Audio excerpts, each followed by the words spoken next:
YouTube Football Network. We're your host, Colton Humble, and Hunter Curtis here. Right now, we're going to bring you the biggest headlines from Week 9 of the NFL season. We're going to start with America's Game of the Week, obviously. Obviously the best game of the week. The Rams versus the Saints, the two best teams in the NFC, undefeated versus the one-loss, hottest winning streak in the league, Saints. I'm just going to start off by saying the Saints' big three showed up to play. That's true. Against this Rams hurt defense, Todd Gurley, what'd you call it? This game proved right here that Jared Goff's not an elite quarterback, and it proved that their receivers are not the greatest receivers in the league. Mm-hmm. We take Todd Gurley, you've mentioned many times, if we take Todd Gurley out of the game, what do they have? An average offense at best. That's true. At best. Again, with a stacked defense with two hurt corners, that's gold for Drew Brees. That is gold. You're asking for Drew Brees to throw for 400 yards and 4 touchdowns. Michael Thomas is an elite receiver against a third-string corner. Oof. It's not good. You think he's not going to go for 200 yards? He broke Marcus Peters, man. He killed him. Pretty sure 8 of his 12 grabs were on Marcus Peters. We can tell he's banged up still. Alvin Kamara is an elite running back that I don't care if you put the all-pro defense on him. He's still going to run for a lot of yards. He's that good. That's like Todd Gurley. Todd Gurley's still good, even if we put the best defense out there. But the Saints came to play. Their defense came to play. They were just more ready for this game. The Rams were undefeated, heads high. The Saints were like, we got to fight for something. We got to earn this win right here. They went out and earned it. That's true. After, I just want to say that if y'all watched our previous channel, I picked the Saints to go to the Super Bowl. It looked a little sketchy after them losing in Week 1 to the Buccaneers, but they have rolled off 8 straight. And that's still my prediction. I'm still sticking with the Saints. And they showed you the blueprint on how to beat the Rams. Everybody was so high on the Rams. But then you see that Todd Gurley had a decent game. Not a Todd Gurley game because he was up for the MVP, how good he was doing, just doing them up. But then Todd Gurley was stopped, and we got to just cut that part. I kind of got fucked up by the noise. Something going on. Okay, so once you start talking about it, you're going to start talking about it, start again. Okay, so the Saints showed us a blueprint on how to beat the Rams because Todd Gurley was stopped to just such a minimal game because they got up so high on him, so it kept them from just running the ball like they usually do. Usually with Sean McVay's system, they're more of a balanced guys. They got to put so many people in the box to stop Gurley, and then Cooks is running wide open, Woods is running wide open, Kupp's wide open even, because they scheme these guys open because there's so many people focused on stopping Gurley. And that's how it goes. But once you get up on them and can keep up with them and stop Gurley, then you can put more guys on covering guys, and all of a sudden you got an average offense instead of the best offense in the league. That's a very good point. Next, we're going to talk about this dominant Chiefs team. Are they really dominant? Well, what would you say about that? I think the offense is definitely top 2, if not the best offense in the league. But the thing about the Chiefs is, if you can find an offense to keep up with them, it's over. Because the thing about a young quarterback, you know he's going to make a mistake. Because over these last 2 weeks, he seemed to slow down a bit.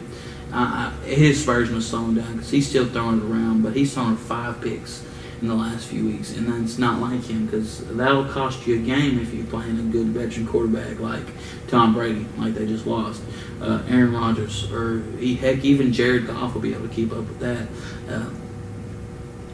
Drew Brees will win that if they happen to beat the Super Bowl, is what will happen because this defense is just atrocious. But this offense, if you can name me a team where your 4th best option is better than Sammy Watkins, then I'll wait, because you aren't going to be able to name one. There's not a 4th option better than Sammy Watkins. This offense is by far the best, but this defense will be their downfall. I don't see them making a Super Bowl run because of this defense. I'm going to completely agree with you, and we're from Arkansas, and there's a guy from UCA that plays there, and I was like, oh yeah, a guy from UCA. He's not. You're not very good, man. You're not an all-pro NFL cornerback by any means. I'm sorry. You're a great returner. Don't get me wrong. You could be a great returner, but at cornerback, y'all aren't very good. That's true.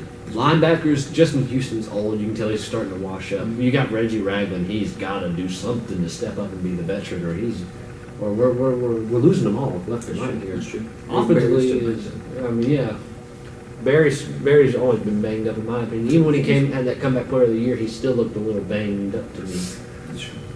Offensively, you are the best offense in the league, if not second best. That's the only thing that's winning them these games. Wait until they play a great defense with a pretty good offense. It might not happen for them. As you can tell, like against the Patriots, they had a defense that did just enough, like you mentioned, with a good offense. Let's go to a team like the Chargers, who have won a lot here recently. They've got a pretty good defense with a pretty good offense. Wait till Joey Bosa comes back. The Chiefs are good. They're going to make the playoffs. They might win a playoff game or two, but their defense is going to eventually slip up and cost them somewhere. Mm-hmm. And then with a young quarterback, it'll be a close game, and he'll, with his gunslinger mentality, will throw a pick and give Brady or Breeze or Roethlisberger that extra shot to go win. Now moving on to this newfound Texans team that we fail to mention a lot. The Texans under Bill O'Brien. This is where I'm going to start with Bill O'Brien. Horrendous. Gotta go. If you're this good with Bill O'Brien at coach, imagine if let's say Josh McDaniels comes here. Lincoln Riley from Oklahoma. Let's say Mike McCarthy leaves the Packers and he comes down to Texas. Any coach that has a pretty good coaching scheme would probably make this team better than the Chiefs. That's very true. Remind me, a lot of the Chargers could be really good. With a very winnable division. Yes, the Jaguars have proven that they're not that good anymore. Mm-hmm. I mean, when Blake Bortles at quarterback, you're not very good. The Colts are abysmal. The Titans, I've never trusted Marcus Mariota. Ouch. Well, he's not great, man. I know. But anyways, you have a good running back in Lamar Miller. You've got two good receivers and one that's great. Yes. I'll say your fourth-string receiver is Kiki Kuti, and he's even been doing pretty good. Your defense has Jadeveon Clowney. Now, we don't think that they'll re-sign him after this year. He's a free agent. It's not gonna work. It's not gonna work. Right now, you got him. Yes. You have J.J. Watt, the best defensive player in the league, probably. He's on his way to win his 5th Defensive Player of the Year. We've got Tyrann Mathieu. We got from free agency out back there at safety. Excellent. We got some pretty good linebackers actually. If we don't mention them. We got a good secondary. We got the pieces there. They've always had the defense. What have they always missed? A quarterback. What do they have now? A quarterback. This is a top 5 team in the NFL. And I think Deshaun Watson, like I said, Patrick Mahomes is still young, but this guy has been smart with the football. I don't know if you remember this, but you remember when he was coming out for the draft and Dabo Swinney was like, talking about him, comparing him to Michael Jordan, he was like, if you don't need a quarterback, put him at running back, put him at wide receiver, because this guy is just electric. This guy should have been the number 1 pick, and if the Browns should still be kicking themselves for not picking this guy. Oh, yeah. One of the better quarterbacks in the league. I think he's the best young quarterback in the game. The Texans are here to stay, and if they can patch up that offensive line, then this team will be elite. I really think that, like you mentioned, if we lose the cap space on Jadeveon Clowney, we'll attack the offensive line either in the draft through free agents. We'll do something to attack. That's really the pros and cons of this. Jadeveon Clowney has been a heck of a player, former number 1 overall pick, grown by y'all. But if you sign him to this monster deal, you're affecting Deshaun Watson's deal. You're affecting the offensive line. J.J. Watt's deal's got to come up eventually. Tyrann Mathieu. Yeah, he only signed a 1-year deal, if I'm not mistaken. The secondary isn't the best, but it'll work. You're hampering your team if you sign him to a huge deal. We got to figure what's the risk reward over this, and really the monster deal. You have J.J. Watt; he's the best defensive player in the league. That's true. Jadeveon Clowney is not going to be worth paying him what J.J. Watt's getting paid. And he'll expect more since he's younger. Yep. But anyways, guys, that has been the first week recap, or the first episode of recaps for the YouTube Football Network. Make sure you're always checking in with us. Make sure we're staying on schedule. Keep us in line. Keep us in check. Message us. Follow us on Twitter. Do whatever you got to do. But we're going to be doing everything we can to get football news out to you guys. Until next time, the YouTube Football Network with Colton Humboldt and Hunter Curtis is signing out.